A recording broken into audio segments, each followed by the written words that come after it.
Hi friends, welcome to Banu recipes. ఈరోజు మనం మునక్కాయ కూర ఎలా చేయాలో చూపిస్తాను. ఒక బాండనీలో ఇలాగా ఉల్లిపాయలు వేసి నూనె మరిగాక ఆ ఉల్లిపాయలన్నీ వేసి, నేనైతే 3 ఉల్లిపాయలు తీసుకున్నాను చిన్నవి. అవన్నీ వేసుకొని బాగా మగ్గిన తర్వాత అలా ఇలా కలుపుకోవాలండి.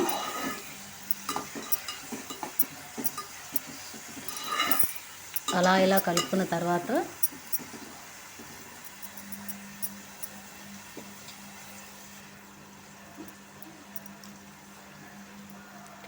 నేను తొందరగా ఉల్లిపాయలు మగ్గడానికి సాల్ట్ వాడతానండి. సాల్ట్ వేసామనుకో తొందరగా ఉల్లిపాయలు మగ్గిపోతాయి, టైం తొందరగా సేవ్ అయినట్టు ఉంటుంది. చూసారా, అలా దగ్గరికి వచ్చేస్తుంది. కొంచెం రంగు చేంజ్ అయినప్పుడు నేను 2 పచ్చిమిరపకాయలు తీసుకున్నానండి. ఎందుకంటే నేను ఆల్రెడీ కారం వేస్తాను కాబట్టి 2 పచ్చిమిరపకాయలను నిలువుగా కోసుకొని అలాగా వేపుతూ దగ్గరికి రావాలి. కొంచెం కలర్ చేంజ్ అయిన తర్వాత నేనైతే ఒక పెద్ద టమాటాను తీసుకున్నాను, ఒక చిన్న టమాటా, 2 టమాటాలు తీసుకున్నాను. అవి కూడా వేసి కలిపానండి.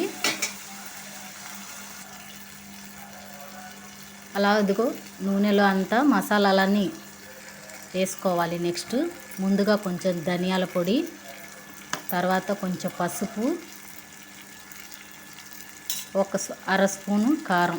ఎందుకంటే నేను పచ్చిమిరపకాయలు వేసాం కదండి, సో మనం అవన్నీ వేసి టమాటా ఇలా మెత్తబడిపోయిన తర్వాత అవన్నీ దగ్గరికి చేయాలి. కాసేపట్లో అలా రంగు చేంజ్ అవుతుంది. అప్పుడు మనం గరం మసాలా వేసుకోవాలండి. ఇలా కూర అంతా దగ్గరికి వచ్చి ఇలా నూనె పైకి వచ్చిన తర్వాత కలర్ చేంజ్ అయినప్పుడు మనం ముందుగా కోసి పెట్టుకున్న మునక్కాయలన్నీ అందులో వేయాలి. నేనైతే 2 మునక్కాయలు పెద్దవి తీసుకున్నాను. అవన్నీ కడిగి అందులో వేసుకొని ఆ కూరలోనే, అంటే వాటర్ పోయకుండా ముందుగా ఆ గ్రేవీలోనే అందులో మసాలాలో మునక్కాయలు ఇంకిపోవడానికి అలా కలిపి పెట్టుకోవాలండి.